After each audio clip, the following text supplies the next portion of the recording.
Will you please welcome the mighty Ricky Gervais?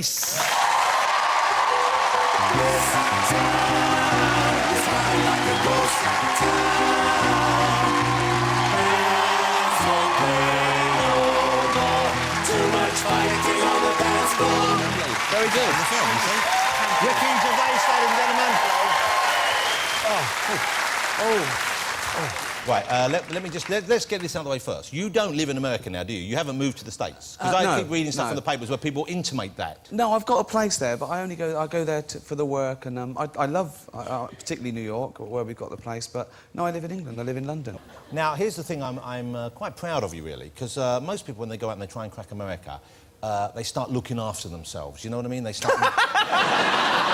They start working out. You know what I mean? They get a tan, and you haven't. You've, if anything, let yourself go even more. I genuinely respect that. Well, I can now afford to eat in Gordon Ramsay's restaurants. All right, OK. What would be your weakness? Because you obviously love your food, right? As do I. Okay. Yeah. What would be... You're a bit porky. Yeah. You hold it better than me, but he holds it lovely. No. I've seen it twice. Let's not go into that. Honestly. Gently. That's how I knew I had a small one when I saw yours. Honestly, it's like a baby's arm hanging out. You know what? I woke up the other day, it frightened even me. I imagine it would. It was towering above me in the bed, like that, the sheets. I thought there was a ghost in the room. Oh, dear. Mine's average. We've got to take that out. I'm 5'8". It's a good size. It's average. I'm sure yours is great. Let's move on from this, because it's people... We've got to take that out. Oh, yeah, like there's some quality control now on this show. They've seen the stuff you leave in. Jesus Christ, what was the crap like you take out, for fuck's sake? There's not even any water here. Can I have a drink of water? Unfortunately, under the new BBC... Oh, you've got some? Well, oh, brilliant. Yeah, I bought this myself. You have to buy your own out of BBC. Look at you. That's £1. You want that as £1 I want from you. Yeah. That's £1. OK, let's do an interview.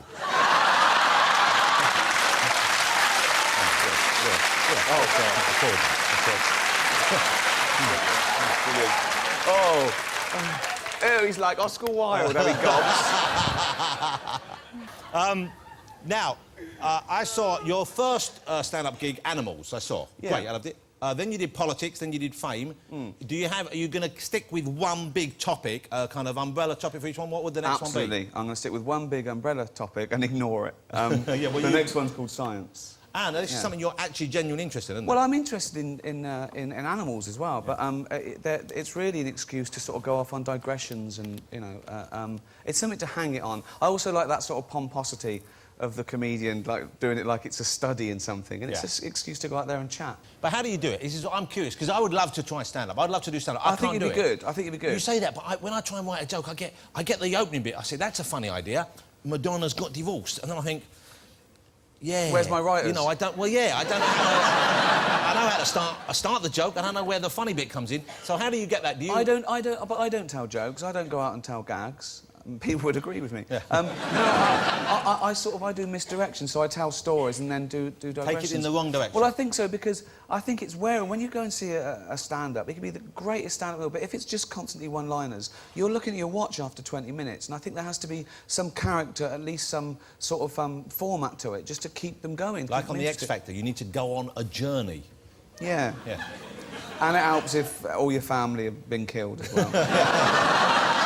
Do you still love those shows? You used to be addicted to those shows. I do. You used to love them, didn't you? I do love them. I mean, they were good to me. I mean, The Office came out of all those docu-soaps and... Yeah. But the talent shows, I know you used to go down to when it was called Pop Idol and, you know... Yeah. Would you go down to the X Factor now? Do you like... Because you like seeing those kids do well, don't you? I mean, I mean, there was a certain amount of kitsch value, but yeah, I get caught up in it. And of course I do get... When it's a genuine sort of, you know, human interest story, I cry. I hate myself for it, but you do get caught up in it. And then you sort of, like, forget them immediately when the show's over. But well, no, after a while, the story you cry at becomes quite annoying. You go, there he is, going on about his dead mother again. I know. You know, it's awful, I know, but you kind of feel like they... And even though they're not, that's the way the companies are. Yeah, I mean, it's exploitation, but it's very well done. OK. You were a late starter, weren't you, really? I mean, because there were years when you must have known that you could do what you're doing. You then started performing. Well, now, why did you not before? What was holding you back? Well, I wasn't trying. I had... I had a normal job. I worked in an office, and then I helped out this local radio station called XFM. Yeah. And they sort of gave me a job, and that's where I met Steve Merchant. You must have, because I know people who are funny, they see other comedians, they think, I could do that, or they're funny with their mates in the pub, they're funny with that, and you must have been like that. I always thought that. I did think that I was funny, and I suppose I thought maybe one day, but you just dismiss it because you think... And why was that? You just didn't have the courage, or you didn't think it would actually work? Yeah, I thought it would never happen. I thought things like that don't happen to... So how relieved you must be now that it did? Well, but I wasn't trying, and even and all the way along, when I did the 11 o'clock show and then Ricky Gervais, and even after The Office, I walked down the street and people would look at me and I wouldn't know why they were looking at me. And I sort of forget, and I just... You forgot you looked weird? Yeah, I forgot I looked weird. This is what Steve Merchant said about becoming famous. He said people always used to point and laugh. Oh, no, that's heartbreaking, isn't it? I know, yeah. At least he knows why they're doing it now. But no, I suppose growing up, I used to hang around with funny people. So were you funny as a kid? Yeah, I was always mucking around. As a little boy? As a little boy, yeah, and funny as a little girl as well. Very funny little girl, yeah. So what, you would be the one in the family who made jokes, you would make your parents laugh? No, everyone was funny in my family, particularly, like, they all had a laugh. The most important thing growing up, outside sort of like paying your way and looking after your folks, was having a laugh. Traditional values. You grew up with those traditional values. And the point was to have a laugh, and it was like wind-ups and getting a... I mean, it was like a bear garden in my house. All my brothers and sisters and their partners, my mum and dad, everyone would be having a go at each other. And it was that sort of thing. My brother is sort of like me, but 10 times worse. I edit what I say. He doesn't.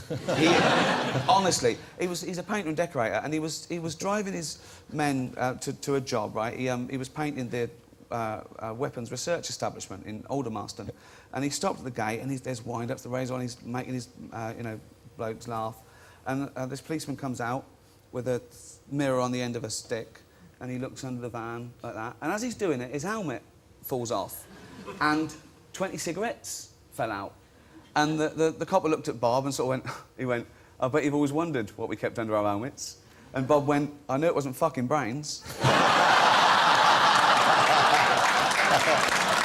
Why would he say that? It's because he was in the mode, and he just thinks... And the copper went, I'm going to strip search this car on the way out. And Bob went in, and he finished his shift, and he just waited for this copper to go off shift. He wouldn't come out. At my mum's funeral, right, me and Bob... We were arranging the stuff, and Bob went and sort of spoke to the vicar, and I went to the funeral parlour and had to arrange the flowers and stuff. That was a tough gig. I went there, and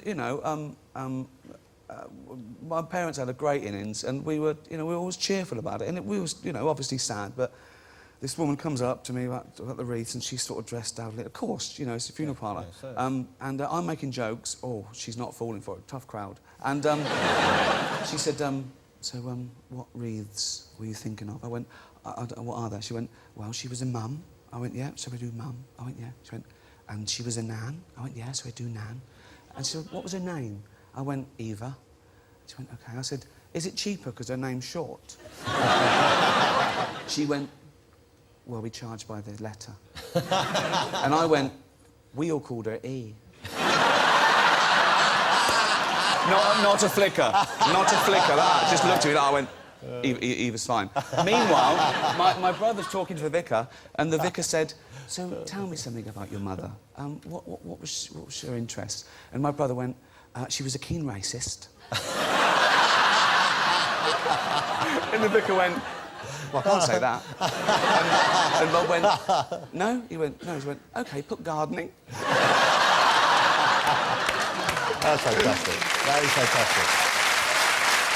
Now, before we get on, I want to talk about the new thing you're doing with Stephen Merchant that you're writing now, which you've been talking about for quite a while, haven't you? The Men from the Pool. Yeah, well, it was actually going to be a series before we did Extras, and Extras came along, and we just thought that was just perfect timing because... Not only because it was sort of, trying to capture the zeitgeist or anything, but because we knew these people were into The Office, and they'd said, their favourite programme was The Office. The stars who would take part. Exactly, so we knew we could get Kate Winslet and Sam Jackson, so we just thought, And me, you could get me as a guest star. You were in it twice, I think. You were in the and I believe they were some of the best-received shows, partly... I did read that. No, you were very good in it, and it's hard to play yourself, and you were great. I'm a good actor. You were a good actor. He sort of played an arrogant fop.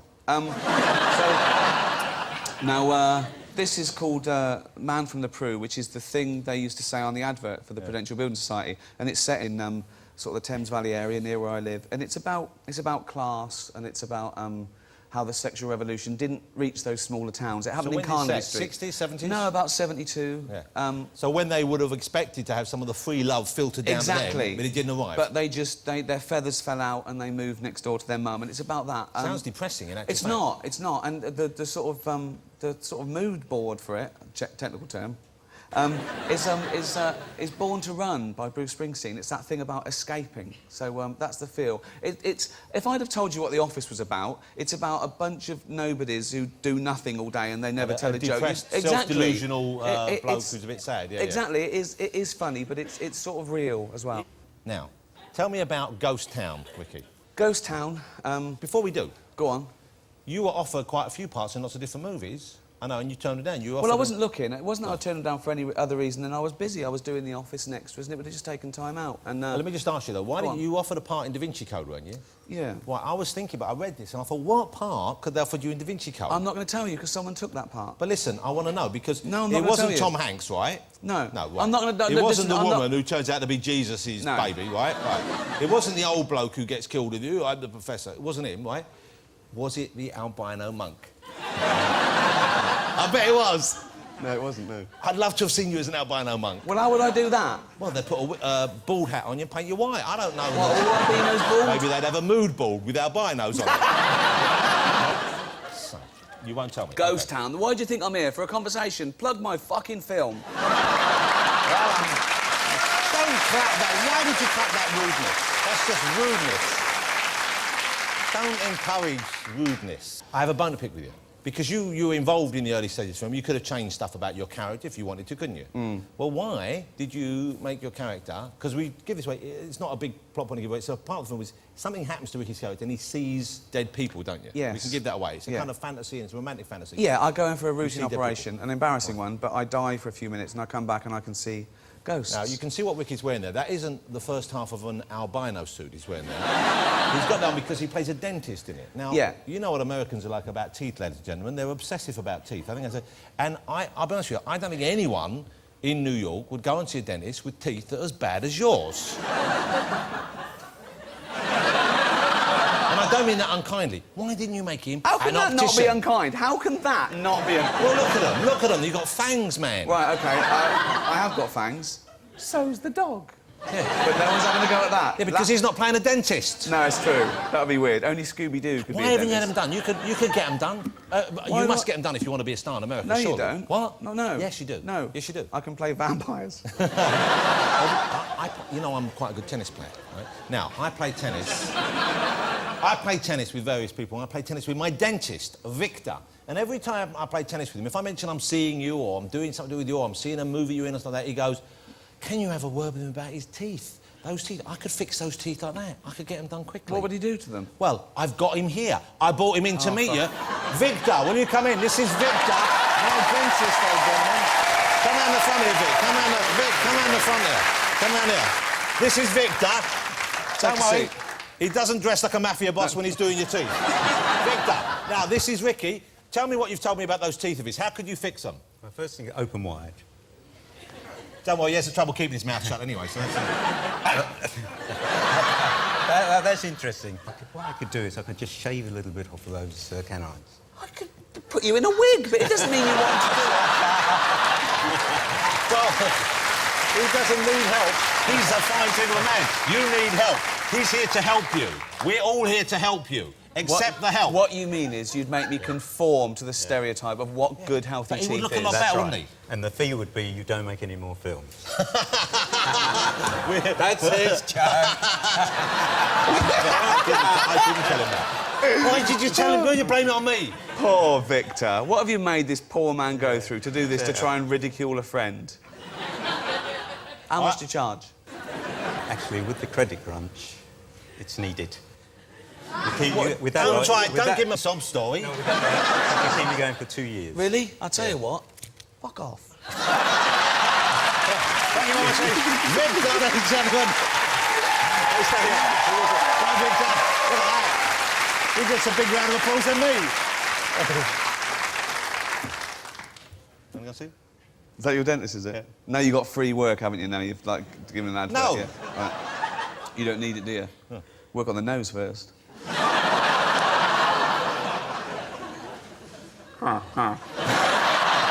I am turning it to a cross between Bill Clinton and Jimmy Durante. Can that might be piano? That's a hell of a cultural reference to anyone under 68. All right, ladies and gentlemen, I think you'll agree he's a fabulous guest. The movie Ghost Town is out next Friday. It's Mr. Ricky Gervais, ladies and gentlemen.